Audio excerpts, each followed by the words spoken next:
আসসালামু আলাইকুম ওয়া রাহমাতুল্লাহি ওয়া বারাকাতুহু।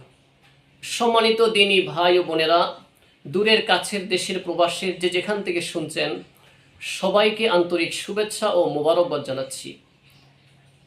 সুপ্রিয় শ্রোতা মণ্ডলী, রাসূল করিম সাল্লাল্লাহু আলাইহি ওয়াসাল্লাম উম্মতে মুসলিমাকে 10টি বিষয় ওসিয়ত করেছেন। আসুন আমরা হাদিসের আলোকে সেই 10টি নসিহত কি জেনে নেই। আওসানি রাসূলুল্লাহ সাল্লাল্লাহু আলাইহি ওয়াসাল্লাম বিআশরি কালিমাত। রাসূল করিম সাল্লাল্লাহু আলাইহি ওয়াসাল্লাম আমাকে 10টি বিষয় ওসিয়ত করেছেন। তার মধ্যে 1 নম্বর, লা তুশরিক বিল্লাহি শাইআ ওয়া ইন কুতিলতা ওয়া হাদরিকতা।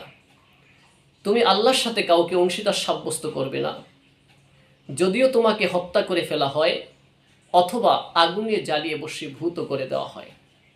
2 নম্বর, ওয়ালা তাউক্কান্না ওয়ালিদাইকা ওয়া ইন আমারাকা আন তাখরুজা মিন আহলিকা ওয়া মালিক। কখনো তুমি পিতামাতার অবাধ্য হবে না, যদিও পিতামাতা তোমাকে সম্পদ থেকে বঞ্চিত করে পরিবার থেকে বের করে দেয়। 3 নম্বর, ওয়ালা তাতরুকান্না সালাতাম মাকতুবাতাম মুতাআম্মিদা। কখনো তুমি এক ওয়াক্ত ফরজ সালাত ইচ্ছাকৃতভাবে পরিত্যাগ করবে না। ফাইন্না মান তারাকা সালাতাম মাকতুবাতাম মুতাআম্মিদা। কেননা যে ইচ্ছাকৃতভাবে এক ওয়াক্ত ফরজ সালাত ছেড়ে দেয়, ফাকাদ বারিয়াত মিনহু জিম্মাতুল্লাহ, সে আল্লাহ তাআলার দায় দায়িত্ব থেকে মুক্ত হয়ে যায়। অর্থাৎ তার প্রতি আল্লাহর কোনো জিম্মাদারি আর দায় দায়িত্ব থাকে না। 4 নম্বর, ওয়ালা তাশরাবান্না খামরান ফাইন্নাহু রাসু কুল্লি ফাহিশা।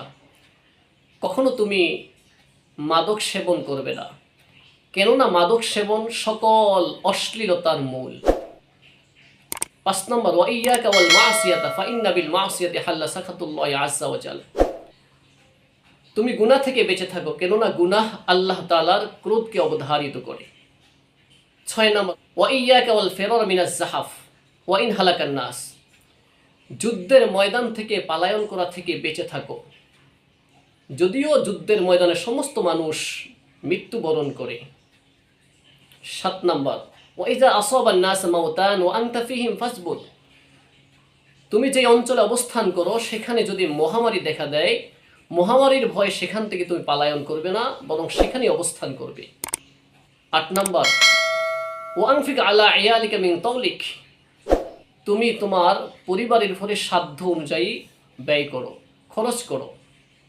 9 নম্বর, ওয়ালা তারফা আনহুম আসাকা আবাদা। কখনো তুমি তোমার সন্তানদের থেকে শাসনের লাঠি উঠিয়ে নিবা না, অর্থাৎ তাদেরকে শাসনের মধ্যে রাখবে, তাদেরকে শাসন করবে, তাহলে তারা পদচ্যুত হবে না, তাহলে তারা ভদ্র সভ্য সন্তান হবে। 10 নম্বর, ও আখিফহুম ফিল্লাহ, এবং তাদেরকে আল্লাহর ভয় দেখাবে।